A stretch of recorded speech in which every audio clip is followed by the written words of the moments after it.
set of 9 videotapes provides an opportunity to share in a unique experience where Stafford Beer introduces an audience to the world of managerial cybernetics. The event took place over 5 days in July 1994 at the Falcondale Hotel near Lampeter in Mid Wales. It was organised by the Liverpool Business School at John Moores University, where Stafford is Honorary Professor in Organisational Transformation and a Senior Fellow. The aim was to provide a video learning resource by recording discussions between Stafford and an audience that had little or no previous knowledge of the subject. Over the course of the event, Stafford explains the development of the subject from the initial scientific discovery of cybernetics. Through his own development of managerial cybernetics, he introduces the tools and models that he has created to offer an alternative approach to conventional management practice. The resulting material embraces the key principles and models that have previously been introduced in his 13 books and referred to in many of his published papers. This is the first learning resource where all these have been brought together in one integrated way. Managerial cybernetics continues to be the only available scientific and coherent account of effective managerial practice. Stafford provides numerous anecdotes, applications and insights from the perspective of practitioner, manager and scientist.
If I ran a wire between those two, it's already stable and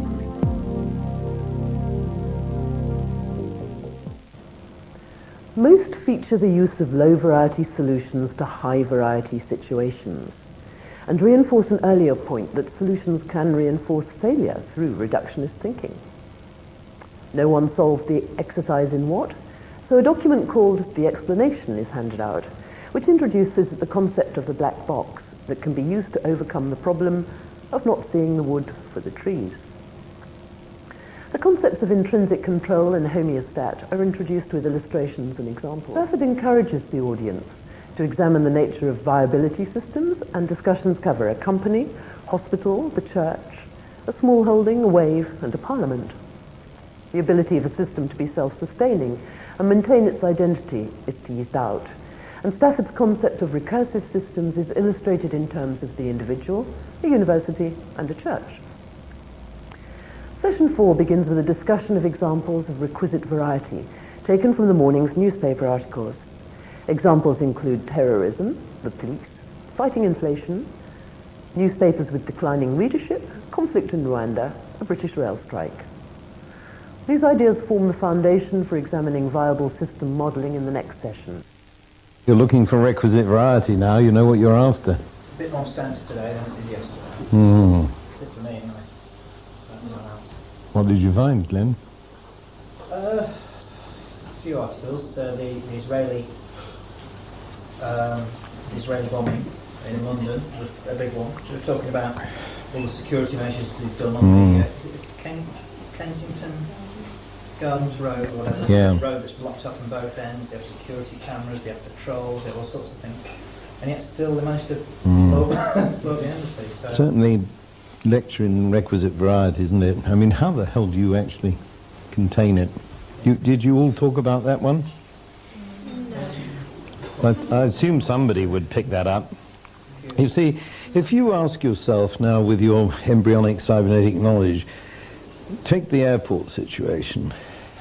I played a game with myself, I hasten to say, before I marched off to jail, where I would say, for years and years and years, I said, I have put sticks of dynamite in that tin. And nobody ever opened it. See, it wasn't, of course. Cigars in those days.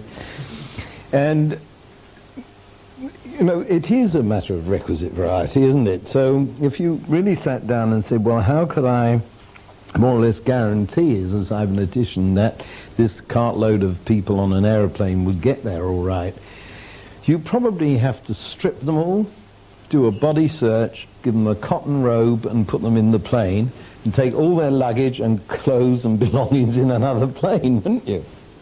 I don't really see that anything less is going to guarantee it. So all you can do is diminish the risk. You all heard the famous story about the man who wouldn't travel on an aeroplane because of the risk of bombs? Well, he wouldn't. And he was always late for the international board meetings because he was always going to the appointed city and by train and bus and God knows what, and he was always late. And one day he arrived on time, and they said, well, George, good to see you. What happened? And he said, oh, well, I'm traveling in a plane now. And they said, oh, you changed your mind? And he said, well, yes, I saw a statistical assessment. There was 1 chance in a million of anybody having a bomb on an aeroplane. So the chances of 2 people having a bomb are 1 million squared. So I carry a bomb with me.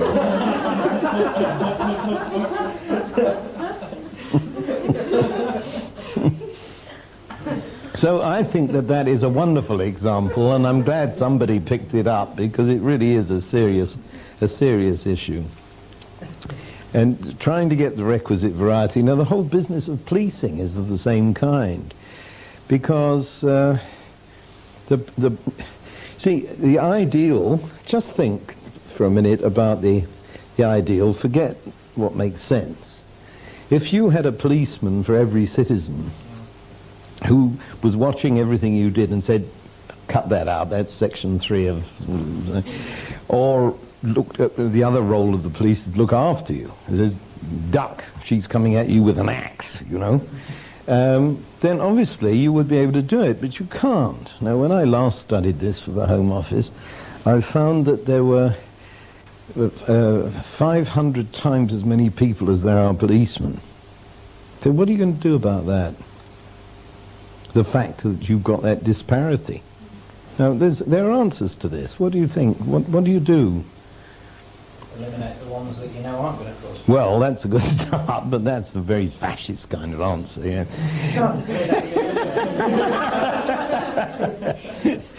No, what I'm asking you to tell me is what can you do to help the police in this circumstance? Things like neighbourhood watch. Neighbourhood watch is an endorsement of the police. That's good. What else? Small communities are sort of Yeah. police in a sort of self-way, because of the interconnections of everyone. There's There's a good article on that with Bayswater Farm.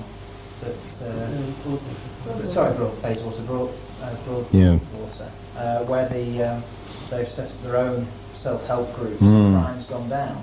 That's purely taking more victims. Well, this is community stuff. What can you do for the police? What have we done for the police? Well, the law. The law, of course, yes. Hello stuff, yes. But go on, you're not getting near the technology yet. You equip them. Yeah, exactly. But what do you equip them with? Well, telephones. Telephones, yeah. But the crooks have telephones as well. Fast cars, now we're getting there.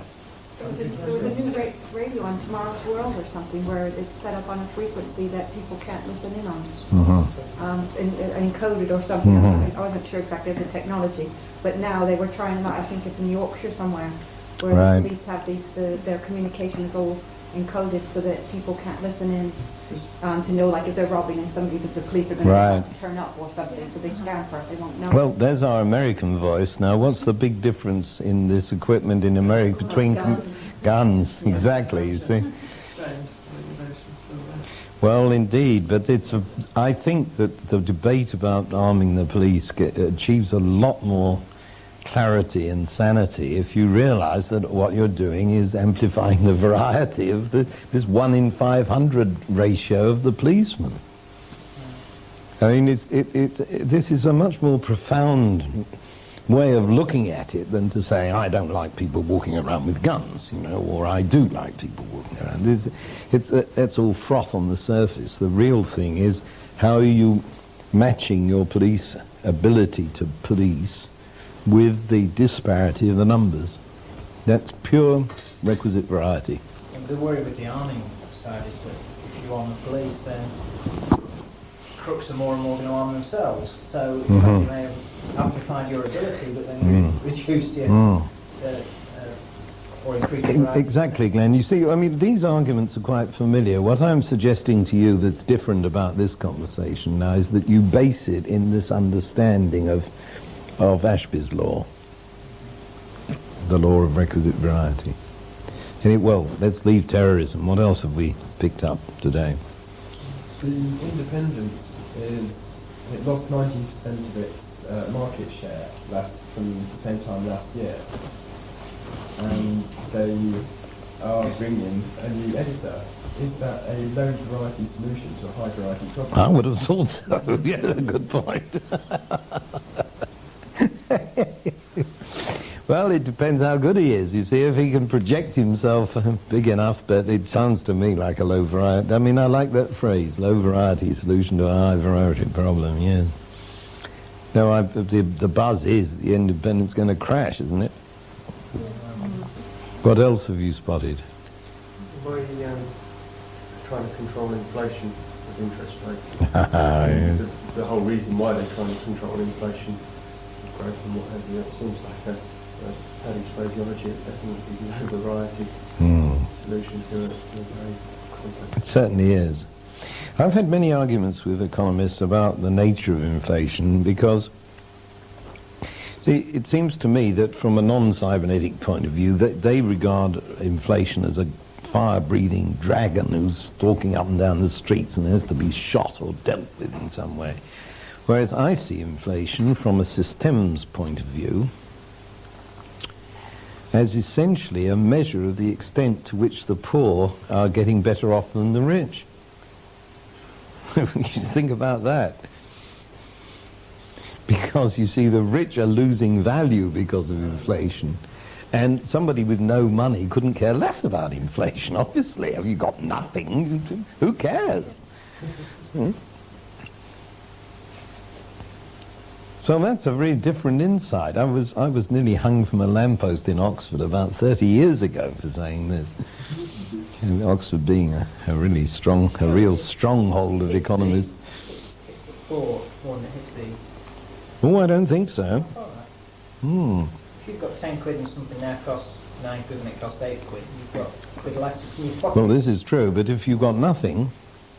Yeah, but nobody's got nothing, I think. Well, they're very close to it, you see. So, if you're very close to having nothing and somebody gives you a handout in the social system, gives you £10, because you've got nothing, you instantly spend it to get something to eat.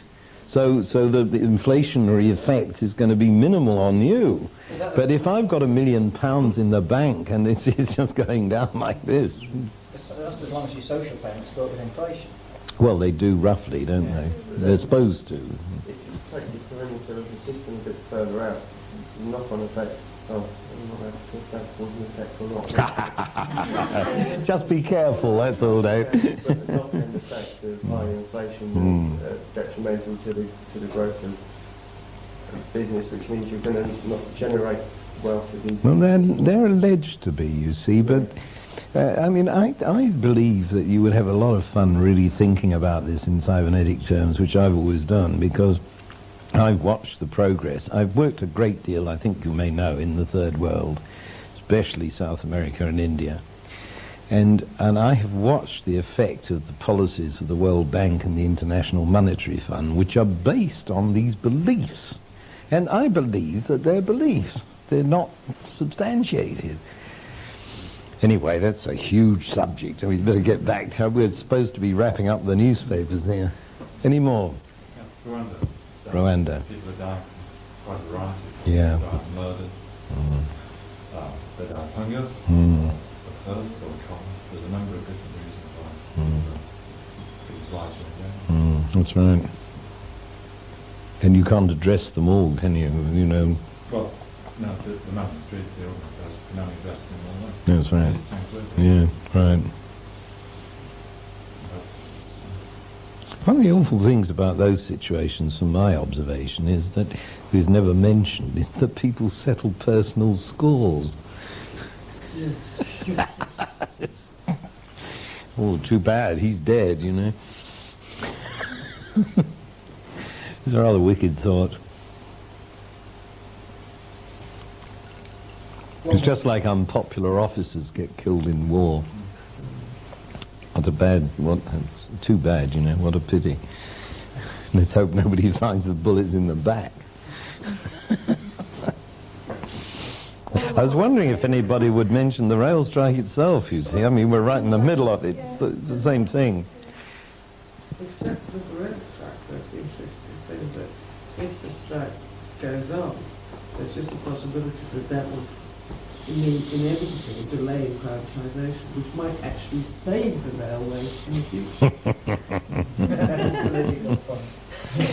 Yeah, from the point of view of requisite variety, though, you see, I mean, you're trying to manage a railway through a few parameters, whereas the real social reality is much, much higher variety than that. And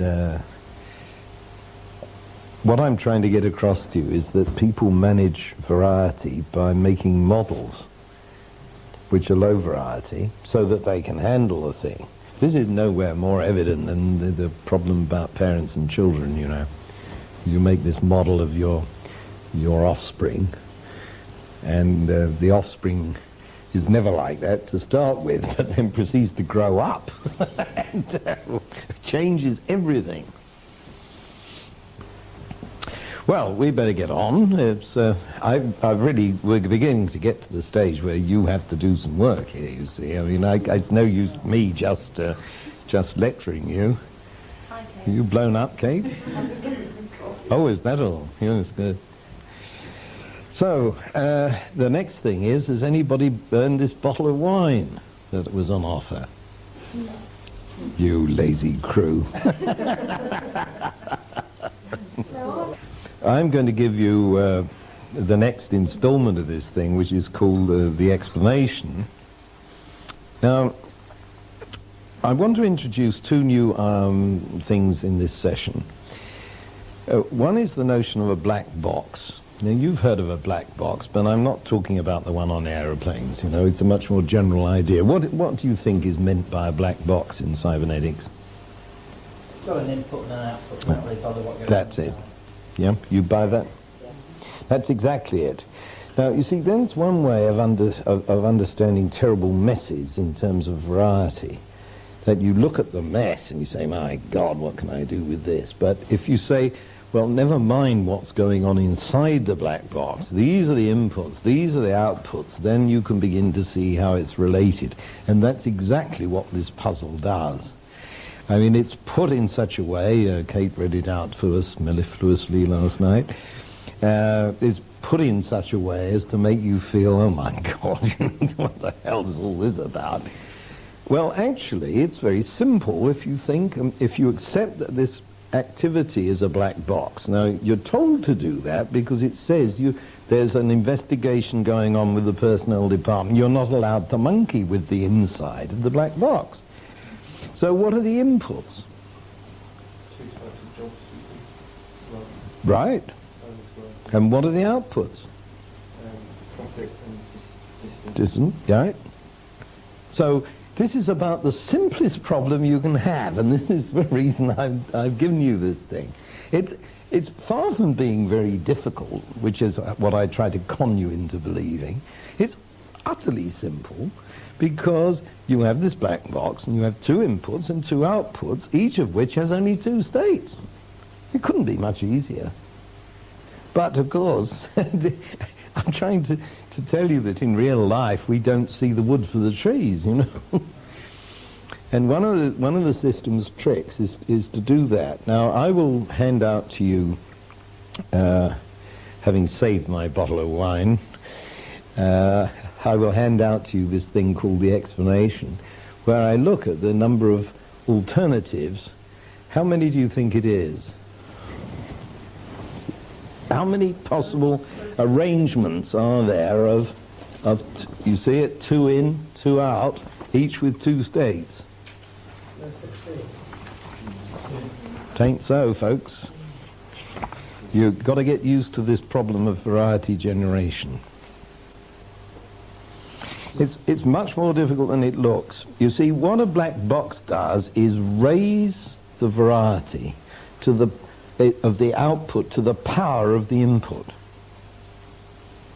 So you've got this and this, like the 2 to the 42 yesterday, and it's murder, and in fact it's.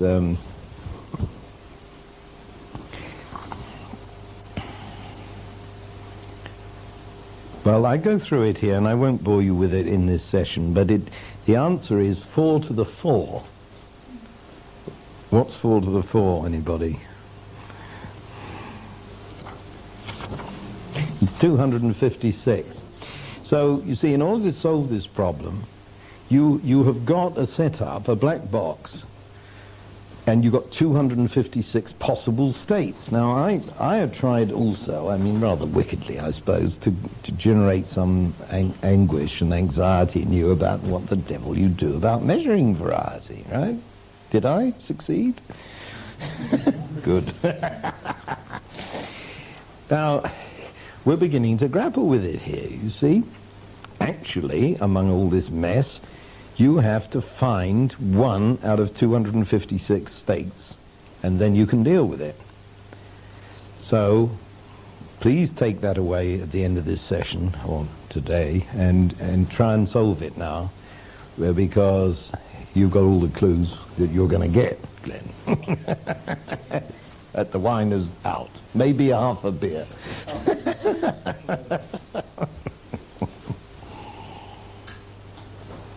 So there are more lessons to come out of that study. I'm rather pleased with that study, and I think it'd give you a feel for a lot of things. Now then, so, black box we've dealt with. The other word I need before we proceed is the word homeostasis. Does anybody know that word? You know, I really am, folks, very carefully defining the technical terms I want. And I'm quite aware that sometimes my vocabulary runs away with me, and I say, like the frisson business, please stop me and say, what the devil does that mean if you don't understand? No, don't be shy about that. But the words we need, I will define. Homeostasis, what is it? Homeostasis, the thing that does it is the homeostat. Now, what's the word that you all know, which is a particular example of a homeostat? The end is the same. Pardon? Thermostat, exactly. And that is a particular example of a homeostat.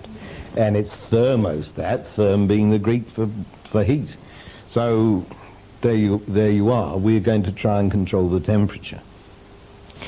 Now, on this question of how you are to grapple with all this as a manager, for instance, we immediately notice here some very odd thing. What is the temperature of your body? Depends whether you're English or American. They quote, I'm just dying to see what you would say. Americans, for some reason, they have a different figure. Anyway, it's much the same, isn't it? Now, the interesting thing is, you see, if we're dealing here with a sort of engineering term, a thermostat. You know, we have one attached to the radiator. Now, I've never heard of a surgeon who's found a thermostat in the human body. There isn't one. That's very extraordinary when you think about it, because our temperature is very, very well controlled. And what's more, we can walk onto a melting shop stage in a steel, where the melting temperature of iron is 1300 degrees, for heaven's sake, and then go into a refrigerator in the butcher's, and somehow it works, and there isn't a thermostat. So how does this happen?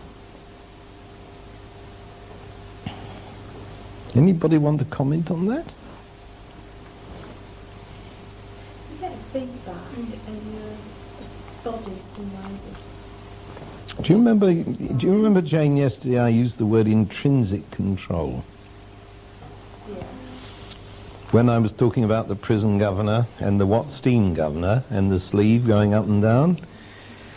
Now, obviously, our bodies have an intrinsic control device which is not isolatable because nobody's ever found it.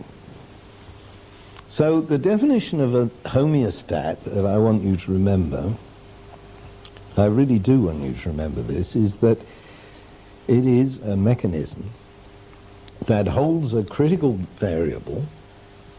Now that could be anything.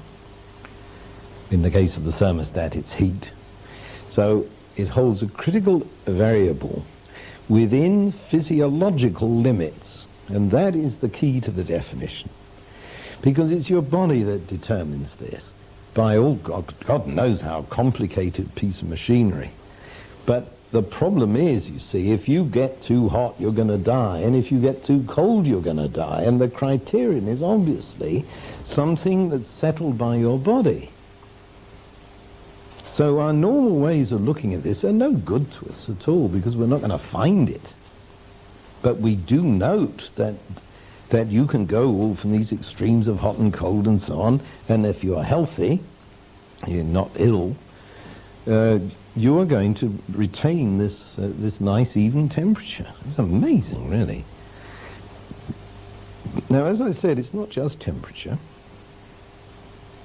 A huge number of things in the body are homeostatically controlled. Give me another example. Blood pressure, certainly.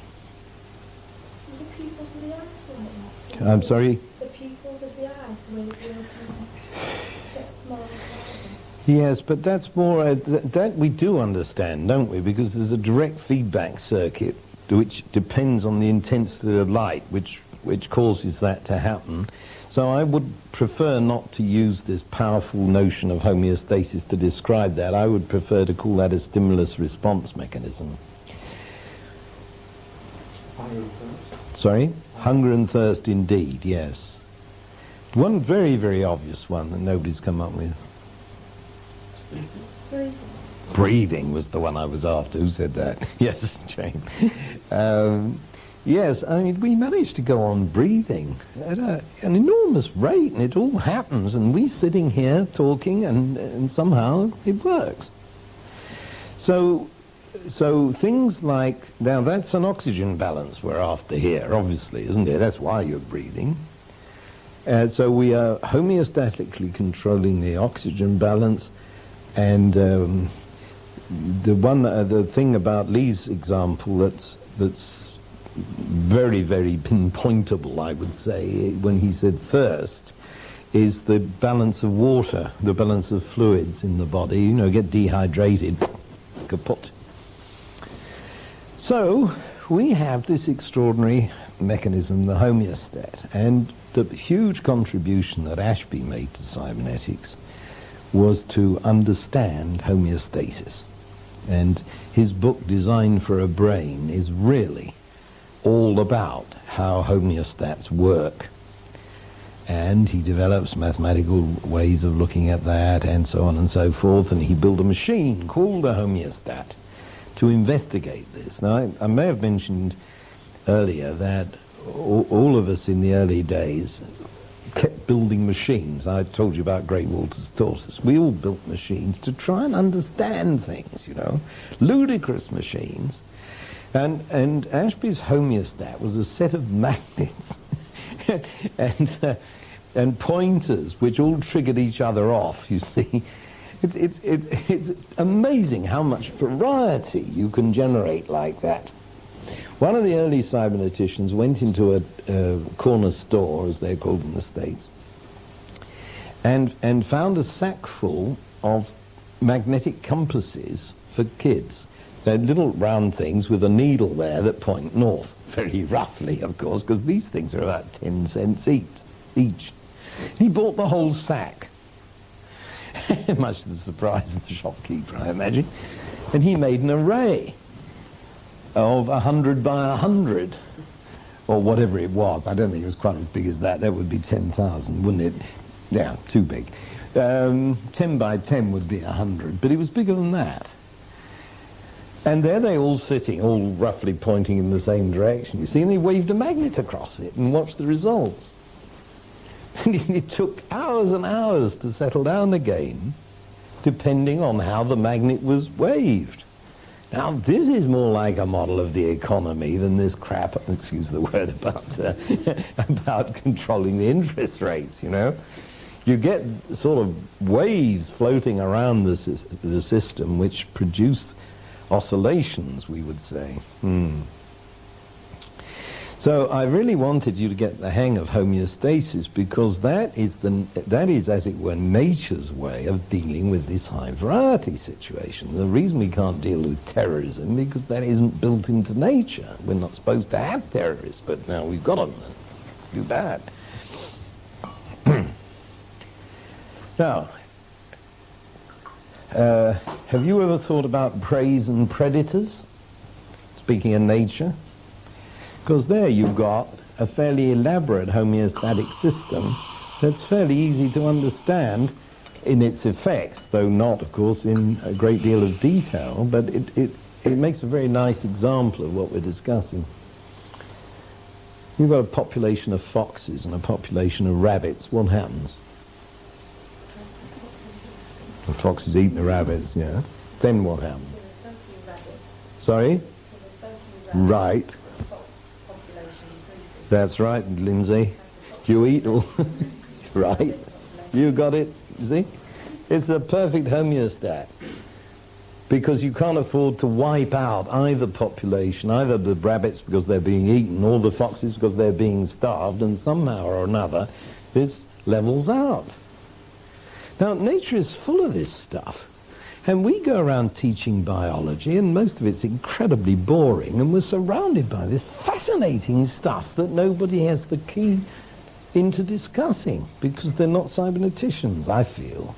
Well, I just don't think it's biology, those that you've just been talking about with you. Good. Why didn't you define homeostasis for me? Right-ho. Well, now, you see, we're trying to get into those biological realities. Let me give you another example. You know what a cabbage aphis is? The little green fly, you see, sort of sits on the cabbage and munches and leaves a hole. Well, this thing, I don't know what it weighs. It's a trifling amount. Now, you take one cabbage aphis and an endless supply of cabbage and no predators, which is what we were talking about. What weight of aphides would you have at the end of the season? You only have to start with one. These poor little devils are hermaphroditic. They don't have a sex life, poor dares.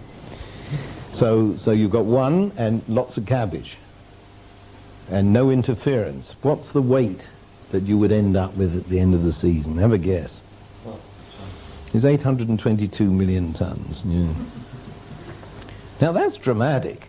You think you've got a problem with terrorists? You see, I mean, why aren't we up there in aphides or caterpillars or something? Because of these interlocking homeostats.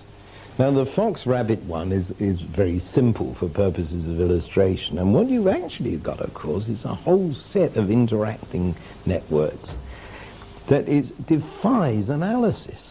But boy, does it ever give you a respect for the way nature operates. It's just extraordinary. And I so often wonder about the exploding human population. Has civilizations been? Well, indeed. What happened to the Aztecs, Jane? Yeah. They plowed too much of their fields and whatever, and in the end they starved because they'd over. Yeah, well, you see, we're getting into catastrophe theory here and things like that, where a system that's working very cleverly and is in balance gets pushed over the edge for some reason.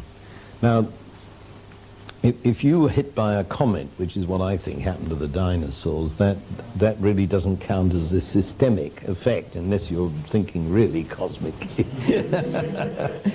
But the idea that a comet or a meteor smashed into the Pacific Ocean as it now is, creating a dust cloud which blotted out the sun, would account for writing off the dinosaurs. But that's not the sort of thing I'm talking about. The sort of thing I'm talking about is the growth curve, which looks like a flattened S. In mathematical terms, it's a logistic. And somehow all these complex systems level that off. So we should have more respect for these kind of things. And okay, now what we are going to do is to use all these ideas that I've been trying to boil up inside you to consider the question of a viable system. Now, this is very special terminology. What is a viable system? What's it mean?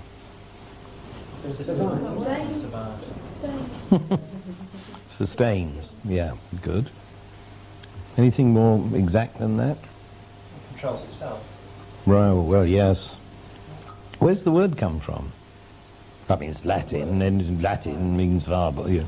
But how has it got into our language? It belongs to a very special discipline. Have you heard of obstetrics?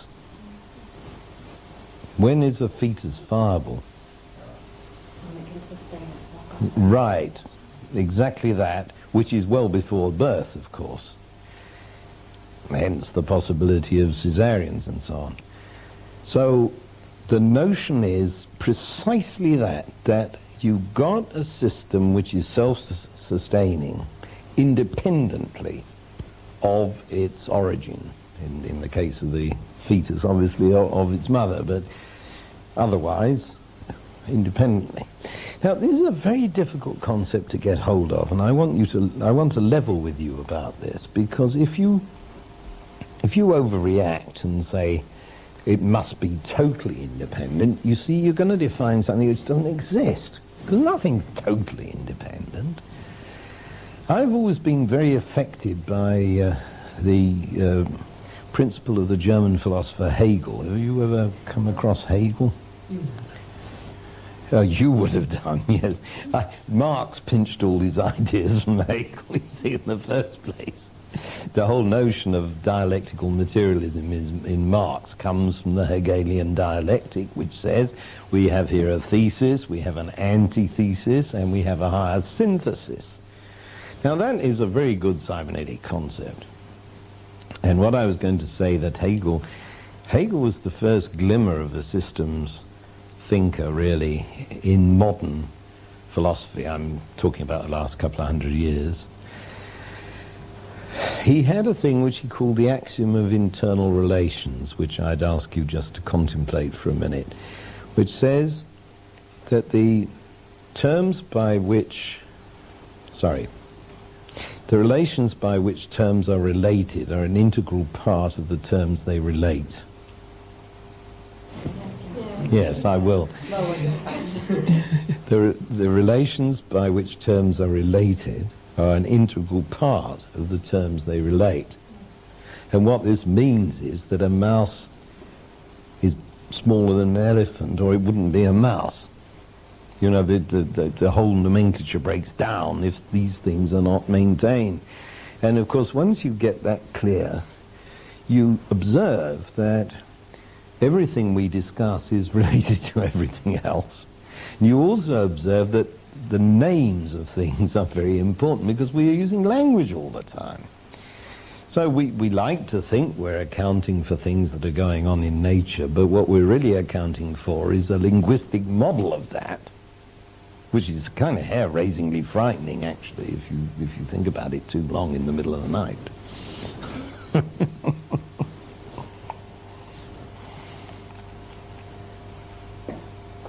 So, a viable system must be capable of independent existence, but don't overdo it. Now, you see, if some idiot came in with a huge hoover and stuck it through the ceiling and sucked all the oxygen out, we'd all be dead. Are we viable systems? Somebody comes through that door, points a gun at me and shoots me.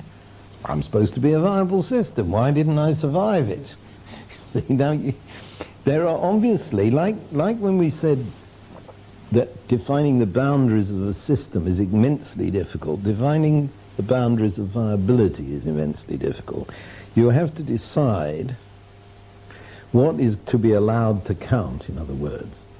You could say that if a bullet entered me, if I were really viable, the hole should close up, as it does if you put a bullet through the tank of a Spitfire.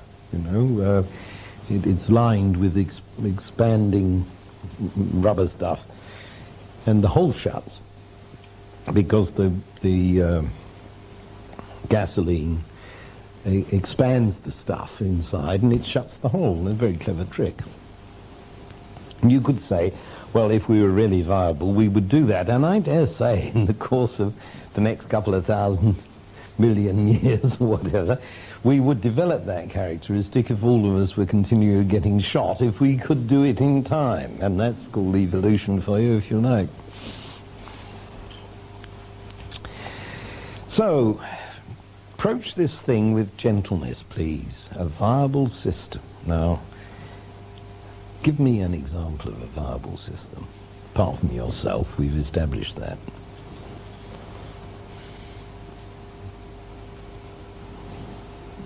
Tides. Hmm? Tides. I'm sorry, the tide coming in. Ah, I wouldn't call that a viable system. Now, why wouldn't I?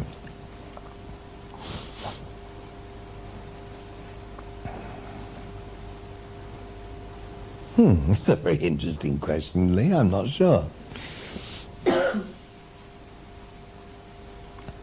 Well, that is, it's a bit like the answer to that other question which Paddy asked about the iris. That is a fairly simply analysed response system based on, sorry, I should be looking at Lee, based on the gravitational pulls and so on.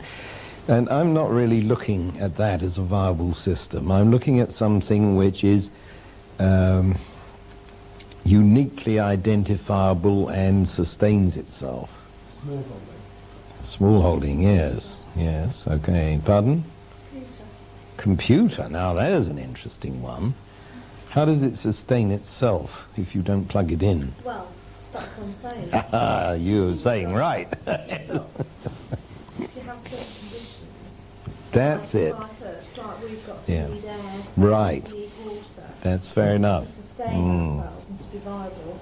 A computer needs power, it needs somebody to it might need somebody to operate it. And these It's a things. very interesting question, this, isn't it? Because that's fascinating, because it's an artifact, that's why it's fascinating. So does it fulfill the conditions or not? Let's try and store that one up, and let's revert to it when you've got the whole model on board, and we'll see what we think. Huh? Now, let's get on with the more obvious examples, please. Who knows the Great Ormond Street Hospital? What's it for? What's it for? What's sick children? Yeah. How long's it been there? A very, very long time. So you see, we have an entity called a hospital for sick children that has outlasted, which is, I think, quite interesting, all its staff, all its patients. It's still there. And it somehow cycles through its staff and its patients and maintains what is the point? What is it maintaining? Identity is the word, yes. So a viable system has an identity, and that's one of the problems that I was having with the tides, you see, that it is an identifiable thing we're talking about, which can sustain itself. And if it eventually dies, as we shall, in what sense does that survive? What are the two answers to that, folks? When you're dead, in what sense do you survive? There are two answers to it, obviously. I should have said, obviously. Oh, that's a third, yes. As organic material. Mm-hmm. Mm. Yeah, well, that's part of a bigger homeostasis, isn't it? Yeah. Now, I'm sorry, I wasn't thinking of either of those, although they're perfectly legitimate answers. With the record, did you survive? Yes. Linear. Well, that's part of the memory, isn't it? And don't put that all together. Pardon? That's the one I was after, you see. We have developed this machinery of self-reproduction, which means you're surviving in that sense. And the other answer I was after was what? Soul. Yes, not everybody accepts that, but you see, you may go to heaven or the other place or whatever. Maybe you survive in that sense. And why have people always tried to find out whether they did survive, you see? It's very interesting, isn't it? I'm certainly not offering a position on this in this meeting. But I want you to see what the options are around here. So this is what we're after, a viable system. Now, I floated a company, and Glenn's resistant to that. But again, you see, you've got a company, take Harrods, for example, has been around longer than all its clients and all its staff. So has... Well, my company has been around for 80 years, against all odds, but it's still there and it's thriving. Well, okay. It must be viable. That's right. That's the sort of test to use. So, now, do you remember when we started off, you were with Alana trying to identify things you would like to study? Now, which of these are now emerging as viable systems? Would you reckon? Do you remember the discussions? It was only yesterday. I wasn't even there, but I have spies. Certainly manufacturing came up. Schools. Schools. Well, now, schools are interesting, aren't they? How long, universities, how long's Oxford been now? 1,000. Yeah, so it's said. Well, that's certainly outlived its staff. The church is a wonderful example. I mean, how that remains viable is a study in itself, isn't it? Very, very interesting. And how it handles variety in the process, you notice. Parliament. Pardon? Parliament. No, don't leave the church for a minute. I thought you were going to say something explosive, Kate. I would expect you to. Yeah? What is this huge mechanism the church has used to control variety by not allowing women to have a voice in the whole thing? And don't blame that on Jesus, blame it on St. Paul. But that's what's happened, and you've got this patriarchal, masculine organization. Now, I hope I'm not really offending anybody, because I'm only saying what is fairly obvious, and you might still go on with your attachment to a church, but it's just as well to see what's going on here from a cybernetic standpoint. And I've written quite a lot about that. So these are our viable structures. Now, what I want to ask you is this. The reason I did that exercise through Elena yesterday morning, I will eventually get round to this. You probably abandoned hope by now, of showing you what I call the viable system model. And this is a way of looking at this organization. And I have to give you all this introductory stuff, because we need words like homeostasis, words like variety, and so on. Now, what I would like you to do to maximize the the effectiveness of your stay here is to choose out of the various options. We've had manufacturing, we had schools, there were others. I would like you to choose 4 or 5 and subdivide yourselves into 4 or 5 groups. Well, there's only 13 of you, so probably 4's enough. It's about 3 and a bit. I don't care if it's only 2, but don't go below 2, because otherwise you'll go off and...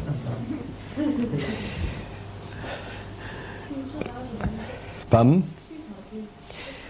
Well, 1 is a group, you see, mathematically speaking, but that's not advisable socially. So I believe. So what I would like you to do is make a few groups and say, well, now, I mean, Lindsay, for instance, might feel that... where is Lindsay? Gosh. You escaped from my ken for a minute. You might feel either that she wants to do schools because she knows all about it, or that that's the last thing she wants to do, and she should therefore choose. But I think school is an obvious one, because we all... what am I looking for? I'm looking for something we all understand. You see, it's not much use modelling the Ku Klux Klan or something, unless we have somebody here who really knows how it all works. So we all know how school works, more or less. We all know how, or think we know, how a manufacturing industry works. That's the simplest example of industry, because you're actually making things, and we can talk about that.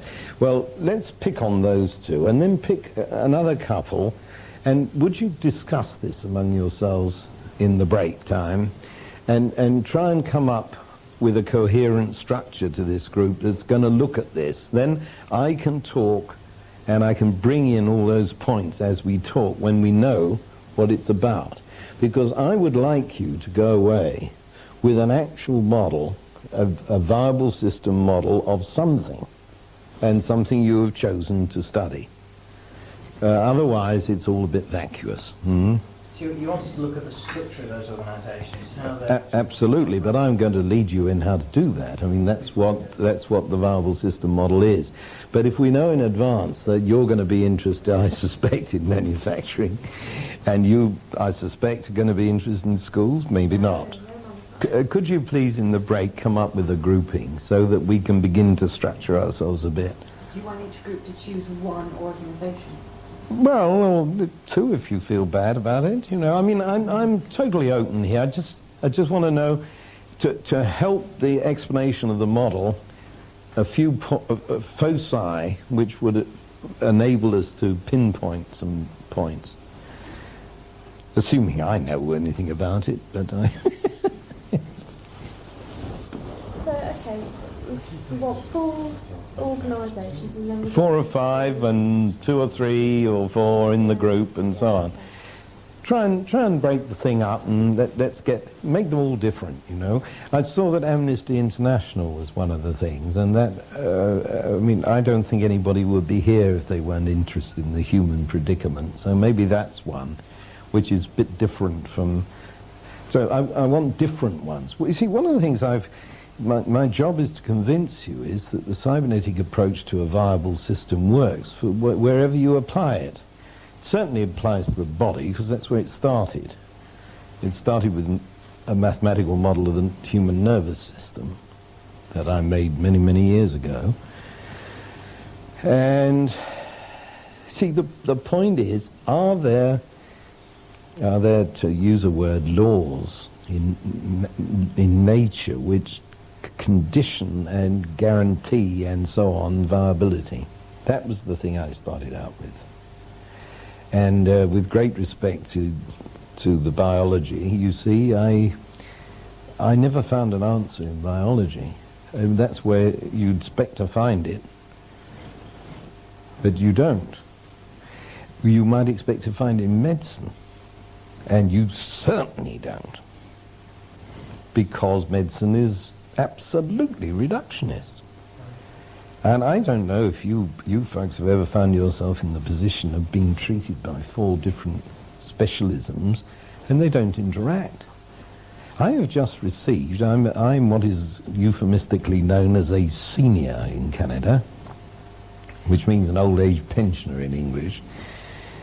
I've just received a letter from the Minister of Health in Ontario which says 25% of admissions to hospital in Ontario are due, of seniors, 25% of senior admissions to hospital are due to mixed up medication. That's unbelievable. Because one doctor said, you take this, my love, and you'll be okay. And the other doctor has said, and you get on this rack and I'll stretch you, and whatever they've done. And the mix-up. So the government of Ontario, which is very, very sophisticated and advanced, I may say, has put in a system through the pharmacists, which we call chemists, so they're all on a computer network to try and catch this poor old buffer when he goes in there. You see, you've got it as well in England. That's right. You're right, Dave. I did see something about that. Yeah, but look, where's it got us? You know, this is crazy. What an indictment of medicine. And everybody says, oh, aren't we clever? We can catch this out. How did it ever arise in the first place? If you've ever read anything about Chinese medicine, for instance, it couldn't possibly happen because you're treating the whole person. So, again, we find this holism, reductionism dichotomy is very, very serious in our society. It really is. Now, before we close this session, I really do want you to come up with better, more fulfilling conversation about what is and what isn't a viable system. I mean, we started mentioning some viable systems on the grounds that they survive. What isn't? For instance, not any old organisation is a viable system. Try and think of one that isn't. Would you say British Rail is a viable?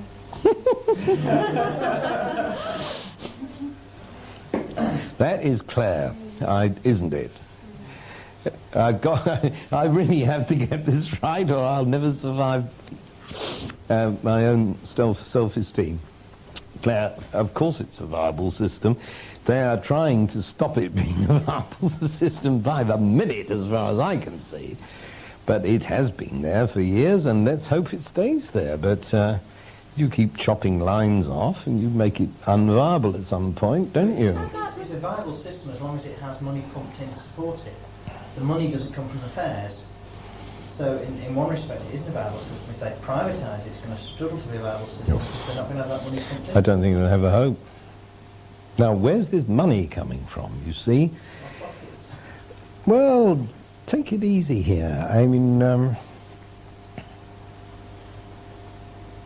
where do the roads come from? The roads and the cars and all this stuff that Thatcher so liked is being paid for from the public purse in a concealed fashion. Yeah. And if you start looking at transport as a viable system, you see that bumps it up a bit. We started with British Rail. Now we talk about transport as viable. So there are various bits to it. So what is the payoff between roads and rail? And as soon as you start thinking about this, you have revelations, honestly, because I remembered working for the Ministry of Transport in the 60s, and they said, well, why don't people leave their cars at home and catch the train? Now, this is the kind of simplistic nonsense you get into. They don't leave them at home because they've got the car. They have made the investment in the car that instantly alters the perception of where the payoffs are. Because once you've got the car, it doesn't cost you anything to go and sit in it. It's going to cost you for petrol, but that's nothing compared with the rail fare. So the thing's immensely complicated, you see, and people will insist on treating it as if it weren't. Now, we have stumbled here on the final thing I actually hoped would come out of this conversation, and it's just emerging. Why did we go from rail to the transport system?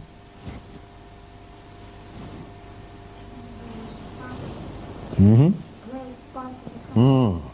the transport system on its own viable and the rail network part of that? Well, it's an interesting question, isn't it? After all, people would still have to be transported if all the trains mysteriously disappeared, wouldn't they? So is that why it works? Because Yeah. it's part of the greater... Right. They're working on a theory with the transport that they're going to build more. People have got more cars. They're going to carry on getting more cars. So let's build more roads. Hmm. Public transport's basically taking a back seat because everyone wants total convenience. Right. What they're doing is reducing the rail network so that I thought you've got there less opportunity, less I thought there convenience. was really nothing to look at that. I'm trying to invest Change every year. having second thoughts. It's a bit late, you see, because the transport lobby is entrenched and the railways are being undermined. Aircraft are in there with all sorts of other constraints on them. So the notion of a transport system is more than the collection of the bits of transport, is what I'm getting at. What is the same argument when you get to energy? Oh, it's the coal. Coal, gas, electricity, nuclear. Where is the energy policy? We haven't got one, never had one. Now, what I'm getting at is the last word I wanted to put into this thing. I do try and ration the words. We've had black box, we've had homeostasis. The last word is recursion. Now, I have a law, never mind old Ashby, which says that all viable systems contain and are contained in viable systems. Now, we started with you as an individual. What viable system are you contained in, Paddy? I don't know, say part of me is in a viable system that is university, say, or... So you're a student in a university. So that's the next level of recursion. You see what I mean? Yeah. But what else are you? Family. That's another level of recursion. Distinct. I mean, not one contained in the other. You are contained in the university. You are contained in the family. Do you belong to a church? Maybe you don't want to say. If you did, you would belong in the church. Next level of recursion, right? If you belong to a political party. Mm-hmm.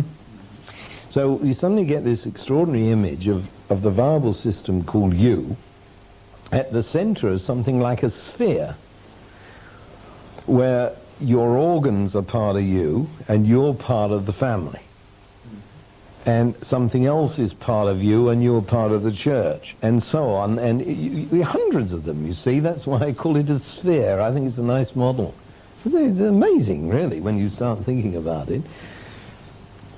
And this linear causal chain that I was attacking yesterday, you see, makes you pretend you're not that complicated, because they say, oh, it's just me, you know, and I've signed on, or what have you done?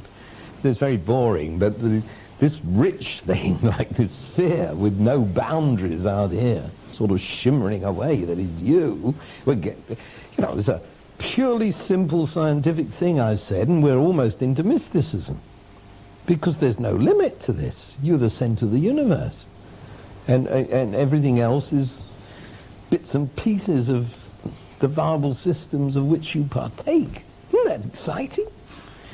Now, oddly enough, you see, this is exactly what Buddhism teaches, by the way.